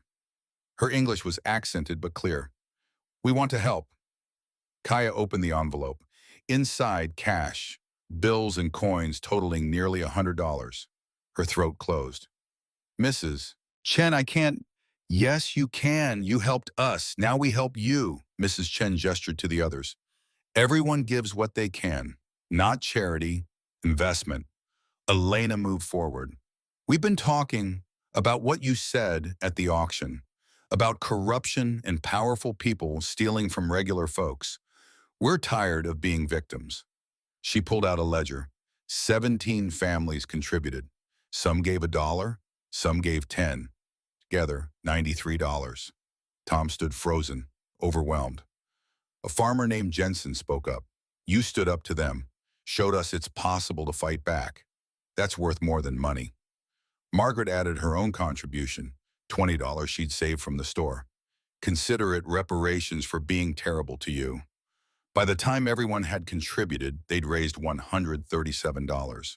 Still not enough, but the gesture broke something in Kaya's chest. For 4 years, she'd fought alone. Now an army stood behind her, small but determined. Thank you, all of you. This means, her voice failed. Tom stepped in. It means everything. We won't forget this. The crowd dispersed, leaving Kaya, Tom, and Sam standing in morning light, holding more money than they dared hope for. Still $63 short, but no longer fighting alone. Elena lingered after the others left. There's something else. An idea. Might be crazy, but hear me out. She gestured to the forge. You train apprentices, right? Sam's learning metalwork. What if you expanded, made it official? A metalwork school, charged tuition? You get steady income, students get skills, and Iron Creek gets trained craftsmen. Kaya blinked. A school? Why not? You're the best smith in 3 counties. People would pay to learn from you, and it solves your money problems long term. One-time auction victory doesn't guarantee survival. The idea settled into Kaya's mind, taking root. She looked at Sam, who was watching with barely concealed hope. Testimony expected to last multiple days. Tom read over her shoulder. Denver, you'd have to travel. For at least a week, maybe longer if the trial runs over. Kaya's mind spun through complications. The forge, the orders. Sam. I can run the forge while you're gone. Sam can help. We'll manage. Tom, you can't work metal. You've never. Then I'll take orders and Sam will do the actual forging. Or we'll close temporarily. People will understand. He turned her to face him. This is important. Hawk needs to answer for what he did. To Daniel, to your father Sam, to all 12 men who died because profit mattered more than lives. Kaya knew he was right. But the thought of leaving the forge, leaving Tom and Sam, leaving the fragile stability they'd built, terrified her. I've never been to Denver. Then it's time. You fought to save this place. Now fight to make sure no one else loses what you almost did. The next 3 weeks blurred together. Kaya worked double shifts, completing as many orders as possible before leaving. She taught Sam advanced techniques, trusting him with repairs she'd never delegated before. Tom practiced basic forge work until his hands were covered in minor burns, determined to be useful in her absence. Margaret Sullivan appeared one afternoon with surprising news. I'm closing the store, temporarily, coming with you to Denver. Kaya stared. Kyoda, Because you'll need someone who understands how Hawk manipulates people. I was his victim too. My testimony matters. Margaret's jaw set. And because facing him in court means facing my own stupidity, I need to do that. So it was decided. Kaya and Margaret would travel to Denver together, two women who'd been enemies becoming reluctant allies. Elena arranged the train tickets. Mrs. Chen packed food for the journey. Tom worked himself nearly sick, trying to prepare the forge for Kaya's absence. The night before departure, Kaya lay beside Tom, unable to sleep. His hand traced patterns on her shoulder. I'm scared. Of testifying? Of leaving. What if something happens while I'm gone? What if the forge burns down or someone tries something or... Then we'll deal with it. Tom propped himself up on one elbow. Kaya, you can't protect everyone from everything all the time. Sometimes you have to trust other people to handle things while you take care of what only you can do. When did you get so wise? I married up. It's rubbing off. She pulled him down into a kiss that deepened until words became unnecessary. They made love with the urgency of pending separation, memorizing each other's bodies like maps they'd need to navigate in darkness. Afterward, Tom held her close. Come back to me. Always. The train to Denver left at dawn. Half the town turned out to see them off, a show of support that would have been unthinkable 6 months ago. Sam stood beside Tom, looking small and scared, and Kaya pulled him into a fierce hug. Take care of each other. Both of you. Tom kissed her goodbye with everyone watching, no shame or hesitation. Make them pay for what they did. The train pulled away from Iron Creek, carrying Kaya toward a city she'd never seen to testify about murders she couldn't prove alone. Margaret sat across from her in the passenger car, both women silent as familiar landscape disappeared behind them. Finally, Margaret spoke. I've never done anything brave in my life. I married for security, ran my store for profit, spent years judging other people to avoid examining myself. She looked at Kaya. You're the bravest person I've ever met, and I made your life hell because I was too cowardly to admit my own failures. You're here now. That takes courage. Does it, or is it just guilt? Kaya considered. Maybe both. Maybe courage is just guilt that refuses to stay quiet. Denver sprawled larger than anything Kaya had imagined. Buildings 3 and 4 stories tall, streets packed with wagons and horses and people moving with urban urgency.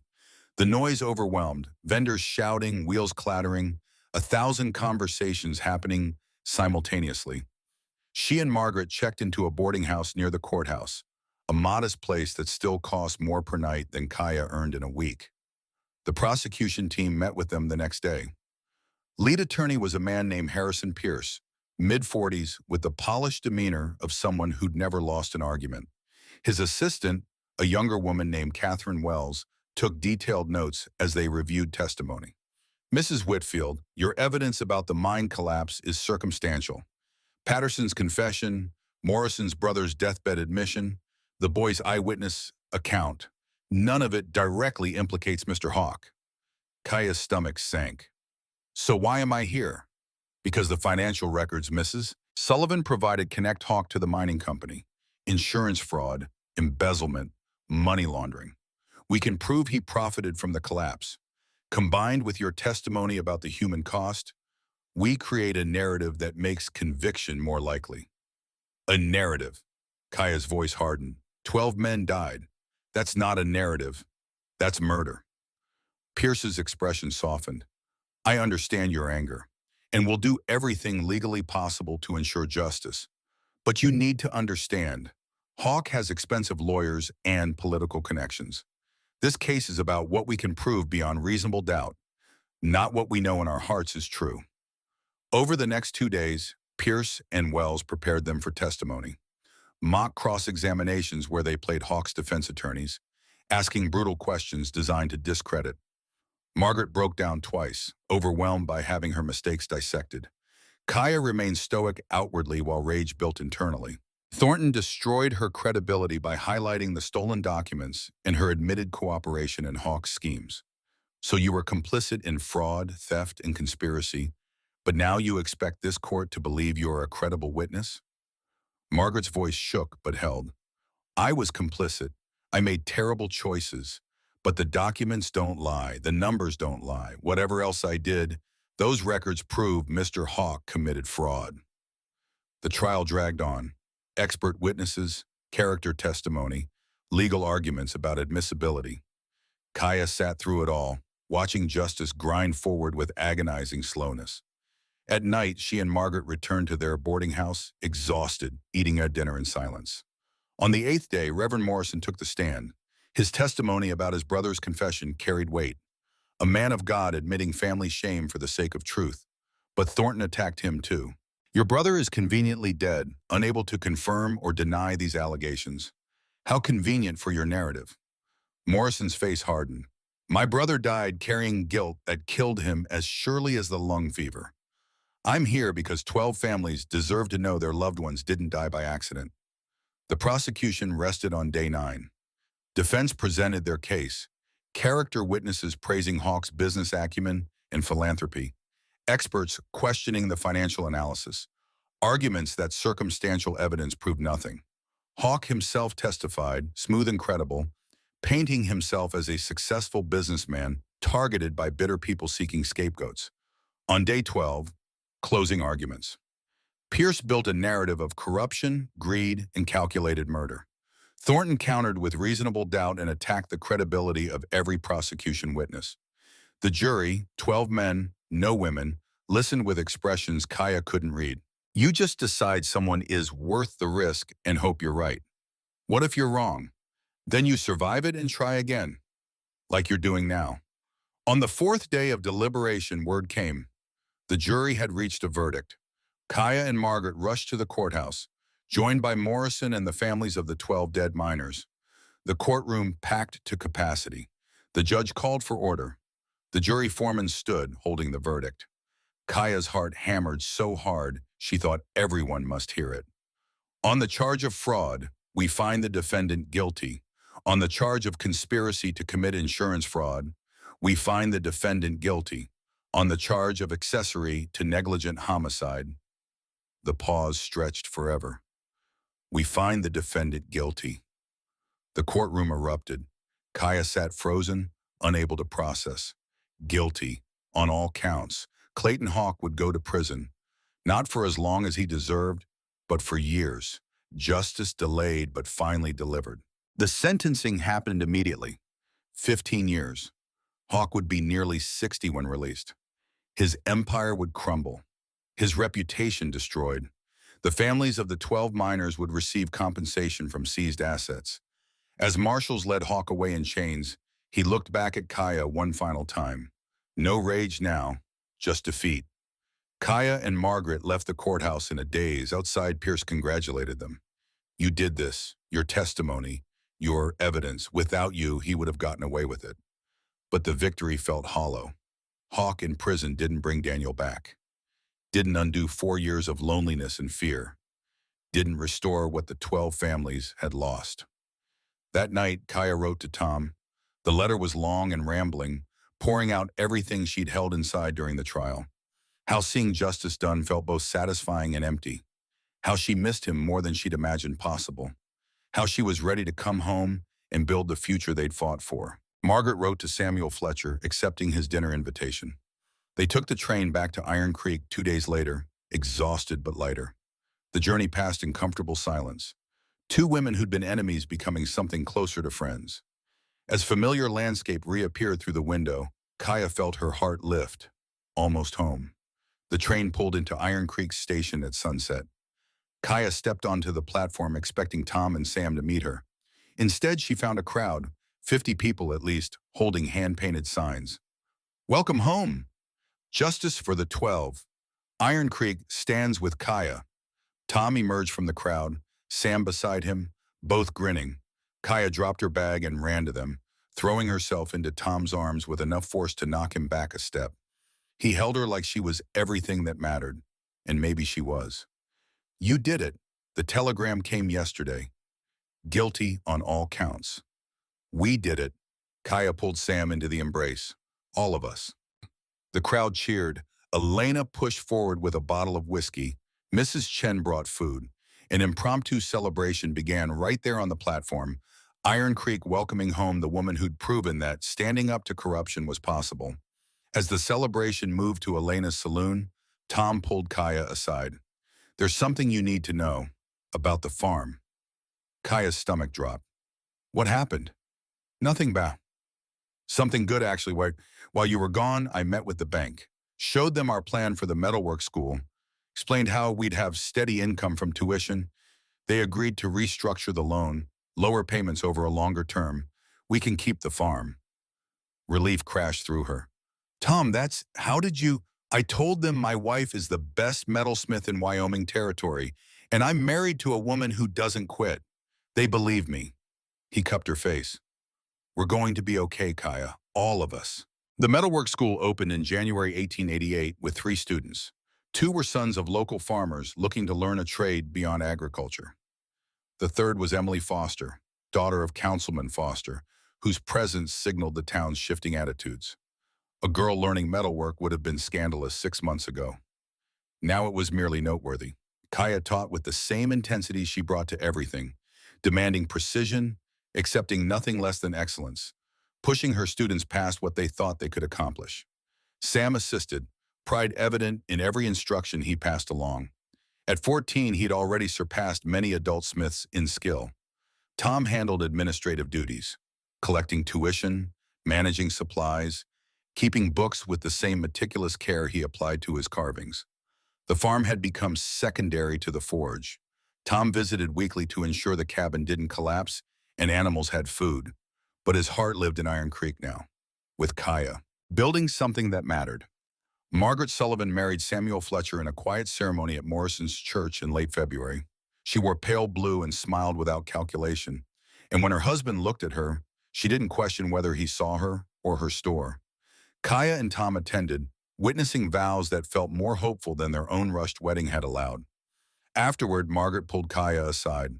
I'm pregnant. Just found out. Maybe 6 weeks along. The announcement hit Kaya with unexpected force. Joy for Margaret mixed with a strange awareness of her own body's subtle changes. That's wonderful. Congratulations.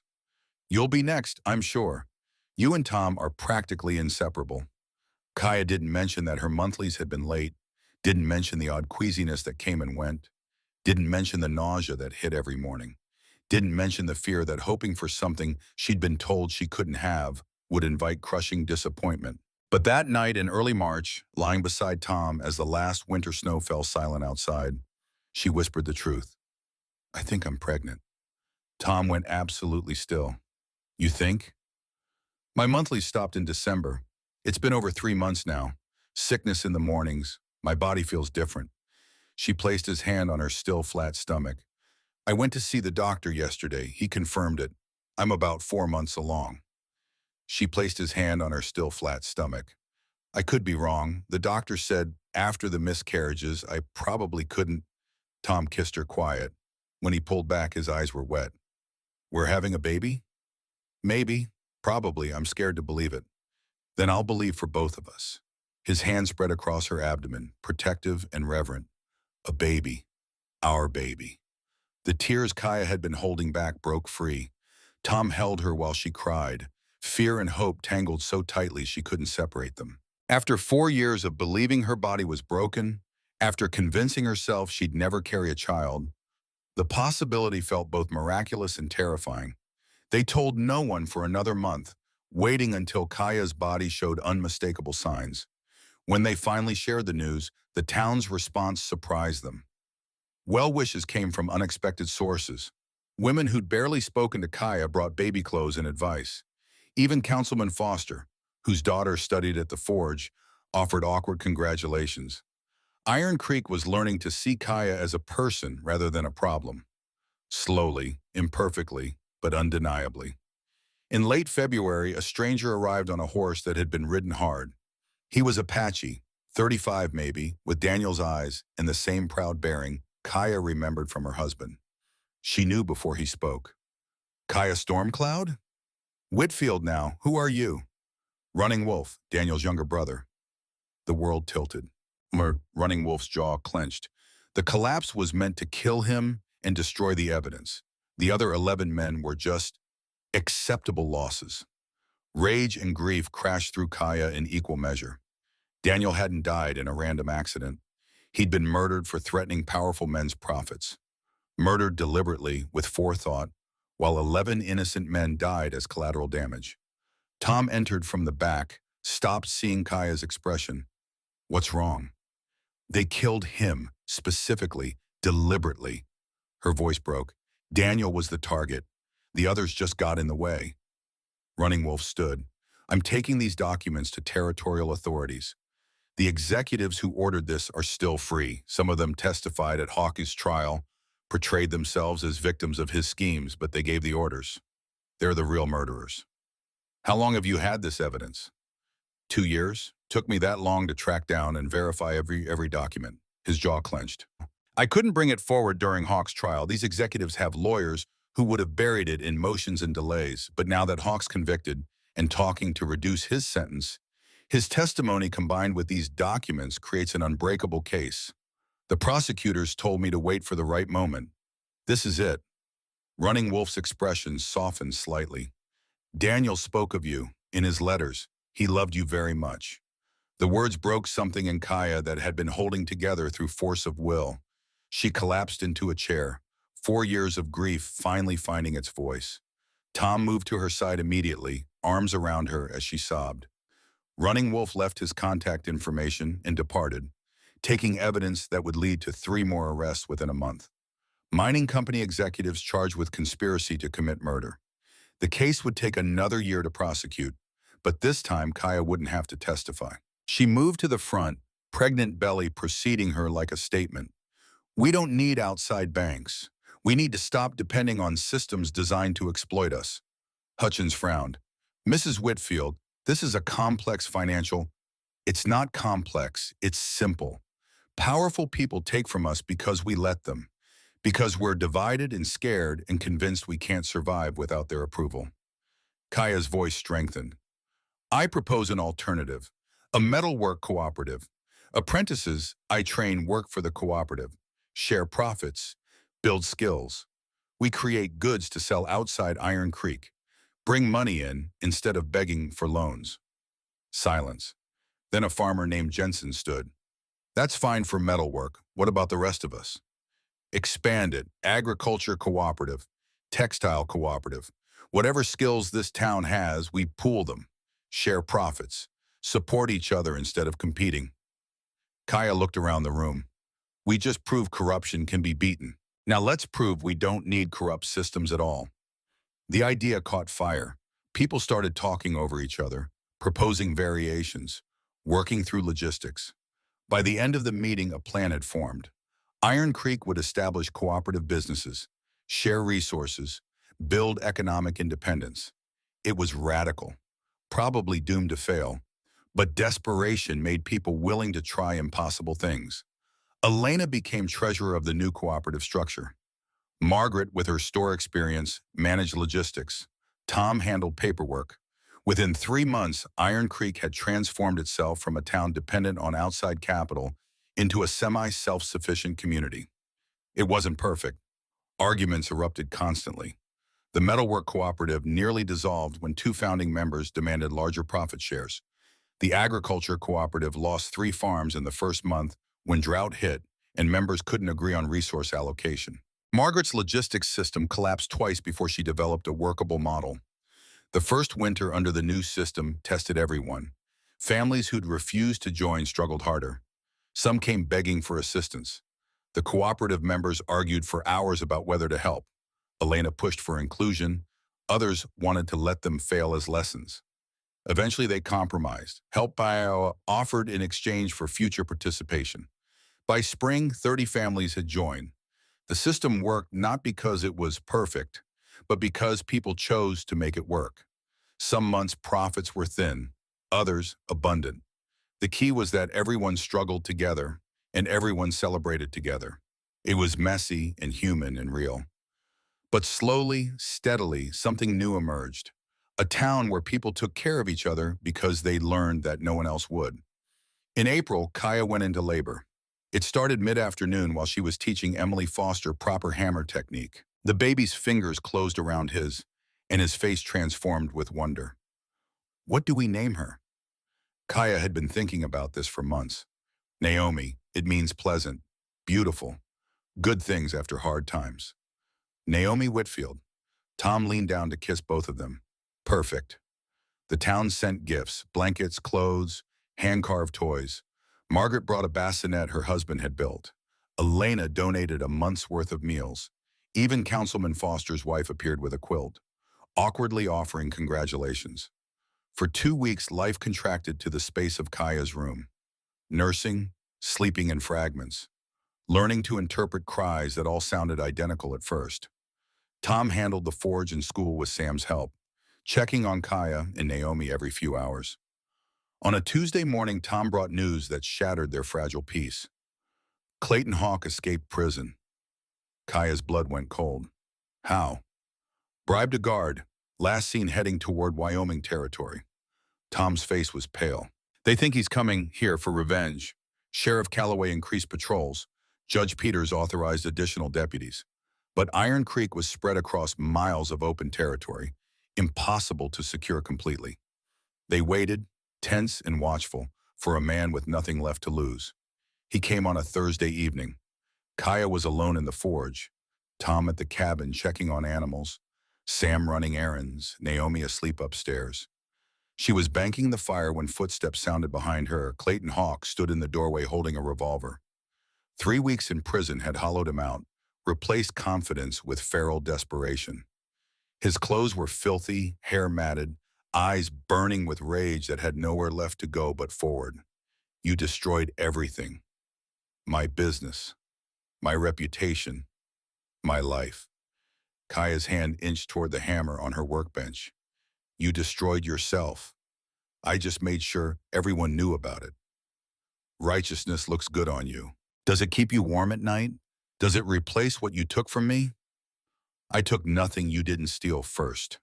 Hawk's hand tightened on the gun. Where's your husband? The pathetic little man who thinks he's a hero? I want him to watch you die before I kill him too. Upstairs, Naomi started crying, a thin wail that made Hawk's eyes flicker toward the sound. You have a penny, how touching. She'll grow up an orphan, just like you made my children. Your children have a mother. They'll survive. Will they? Hawk moved forward. You cost them everything. Their father's freedom, his fortune, their future. But all because you couldn't let the past stay buried. Kaya's fingers closed around the hammer. 12 men died. That's not past. That's murder. It was business. It was evil. The word hung between them. Hawk's finger moved to the trigger, and Kaya knew she was about to die. She thought about Tom, about Naomi, about dying on the forge floor beside the fire she'd spent 4 years keeping lit. Then Tom appeared in the doorway behind Hawk, moving with the quiet intensity of someone who'd made a decision and wouldn't be stopped. He walked directly toward the armed man. No hesitation, no fear. You want revenge? Take it. But you'll have to go through me first.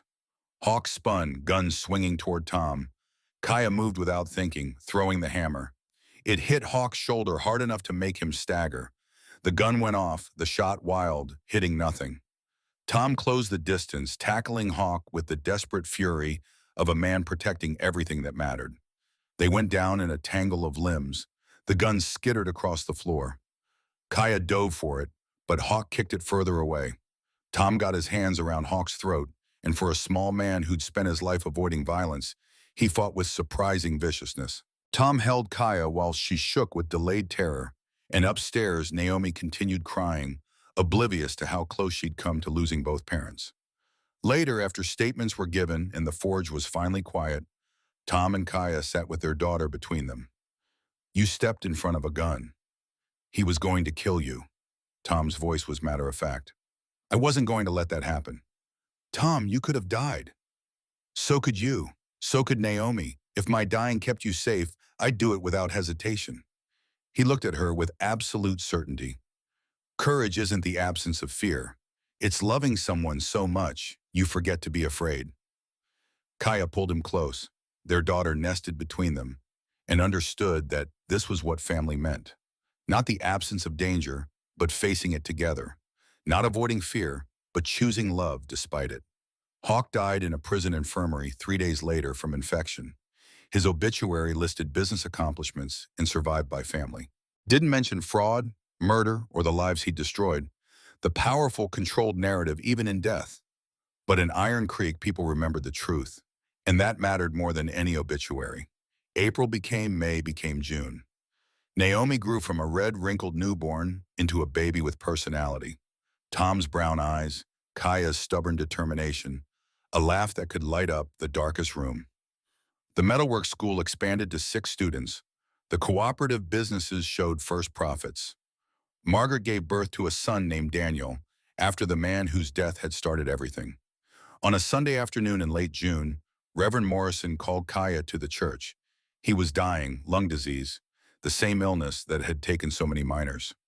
The congregation had selected a replacement, but Morrison wanted to speak with her before he passed. She found him in bed, skeletal and struggling for breath, but his eyes were clear. "Your husband's uncle, George Whitfield." Kaya's attention sharpened. Morrison continued with effort. He worked for the mining company, recruited workers, including Daniel. George was paid to bring men to Silver Ridge, $50 per worker. That's how he afforded the farm. The revelation hit like cold water. Tom's uncle had recruited Daniel to his death, had been paid blood money that became Tom's inheritance. The guilt destroyed George, started drinking, beat Tom because he hated himself and couldn't face it. Morrison coughed, blood flecking his lips. Tom's uncle knew the mine was dangerous, knew men were dying, kept recruiting anyway because he needed money. When Daniel died, George's guilt drove him to the bottle permanently. "Does Tom know?" "No, I thought he should before I die." So he understands. His uncle's cruelty came from self-hatred. Doesn't excuse it, but explains it. Morrison died that night. Kaya carried his revelation home like a weight she couldn't put down. For days, she debated telling Tom. Elena's saloon-turned-restaurant thrived. Mrs. Chen's laundry employed 3 other immigrant families. The cooperative businesses grew, imperfect but functional, proving that community could exist without exploitation. Iron Creek was changing. Not perfectly, not completely. Old prejudices lingered. But the town that had tried to auction off an Apache widow's property now sent their children to learn from her. The town that had whispered about the small farmer and his inappropriate wife now celebrated them as examples of perseverance. Progress, Kaya thought, was measured in inches rather than miles. But inches added up. On a crisp October morning, 18 months after Naomi's birth, Iron Creek held its first annual harvest festival. The entire town participated, booths displaying crafts, food from a dozen cultures, music provided by a traveling band. Children ran through streets decorated with ribbons and flowers. Adults drank cider and forgot to judge each other for a few precious hours. Kaya stood watching the celebration. Naomi balanced on her hip. The girl was walking now, talking in fragments, curious about everything. Tom approached carrying their son, Henry, 6 months old, who'd arrived with less drama than his sister, but just as much love. "This is good," Tom said, sliding his free arm around Kaya's waist, "seeing everyone together like this." Sam joined them, Emily Foster beside him. The apprentices had become friends, possibly more, though neither admitted it. At 15 and 14, they were too young for anything serious, but Kaya recognized the way they looked at each other. She'd seen it in a mirror. "Miss Kaya, Mr. Tom, thank you for everything." Sam's voice cracked with adolescent earnestness. "You gave me a family when I thought I'd die alone." Kaya pulled him into a one-armed hug, Naomi protesting the squeeze. "You gave us one too. We saved each other." Margaret appeared with little Daniel, now toddling and into everything. She and Kaya had become genuine friends, the kind forged in fire and tested by truth. They stood together watching Iron Creek celebrate. 2 women who'd been enemies becoming allies, becoming sisters in all ways that mattered. "Do you ever wonder what would have happened if things had gone differently?" Margaret asked. "If Hawk had won, if the auction had succeeded?" Kaya considered. "I think we find the lives we're meant for. Maybe I would have survived somewhere else, but I wouldn't have this." She gestured to Tom, to her children, to the town that had finally become home. "This is worth every fight it took to get here." As the sun set over Iron Creek, painting the sky orange and gold, Tom pulled Kaya close. Henry was asleep on his shoulder. Naomi was running in circles with other children. Sam and Emily had drifted off to see the craftwork displays. Around them, a town that had once wanted them gone now celebrated them. Kaya thought about Daniel, about the man who'd built the forge and dreamed of family. He would have loved this. The noise, the community, the proof that standing against injustice could create ripples that changed everything. Tom's voice interrupted her reverie. What are you thinking? That we did it. Against every odd, we built something good. We did. Tom kissed her temple. You know what I've learned? What? This town didn't give us anything, but we gave them something. We showed them that love doesn't ask permission to be the right size. It just is. Naomi ran back to them, breathless and laughing. Mama, Papa, come see. They followed their daughter into the celebration, and Kaya felt complete in a way she hadn't since Daniel died. This was her family, Tom, who'd started as a shy farmer and become the bravest man she knew. Sam, the orphan who'd become her son in everything but paper. Naomi and Henry, impossible miracles who proved her body wasn't broken, just waiting for the right time. Margaret walked beside them carrying Daniel. Elena appeared with cider. Mrs. Chen brought food, the community they'd fought to join, that had fought them back, that had finally learned to see them as human rather than problems. Later, as the festival wound down and families drifted home, Kaya and Tom sat on the forge steves watching stars emerge. The children were awake inside. Naomi in her bed, Henry in his cradle, Sam in the back room he'd claimed as his own. The forge stood dark behind them, banked fire glowing like a heartbeat. Do you think it will last? Tom asked. The cooperative, the changes, or will it all slide back to how things were? I don't know. Change is hard. People forget. New problems replace old ones. Kaya leaned against him. But we proved it's possible. That counts for something. Tom was quiet for a moment. Then he spoke the words that would become their shared creed. Courage isn't the absence of fear. It's loving someone so much you forget to be afraid. Koya added her own truth. And strength isn't measured in pounds lifted or battles won. It's measured in how gently you hold the things that matter. They sat in comfortable silence, two people who'd been broken by life and rebuilt by love, watching over a town that had learned, slowly, imperfectly, but genuinely, that different didn't mean dangerous. That love could exist outside prescribed boundaries. That the most courageous thing anyone could do was choose to see another person fully and love them anyway. Iron Creek slept around them, transformed not by one person's fight, but by a community learning to fight for each other. The forge would open tomorrow. Students would arrive. Work would continue. Life would unfold in its messy, complicated, beautiful way. But tonight, in this moment, Kaya allowed herself to simply be. Wife, mother, teacher, survivor, woman who'd spent 4 years alone and finally found home in the last place she'd expected. She looked up at Wyoming's vast, star-filled sky and thought about Daniel, about Running Wolf somewhere tracking justice, about 12 families who'd lost fathers and husbands, about Clayton Hawk dying in prison, his empire collapsed, about corrupt officials facing consequences, about a town learning to be better. None of it was perfect. Justice was incomplete. Prejudices lingered. Problems remained unsolved. But seeds had been planted of fairness, of community, of the radical idea that power belonged to people willing to stand together against those who would steal it. Tom's hand found hers in the darkness, scarred fingers interlacing with calloused palms. Two sets of hands that had built everything that mattered, that had hammered metal and carved wood and wiped away tears and held impossible miracles. That had chosen each other when the world said they shouldn't, and had built a life that proved the world wrong. Inside the forge, Naomi cried out in sleep. Kaya rose to comfort her daughter, Tom following, and together they climbed the stairs to the rooms where their family lived and loved and became.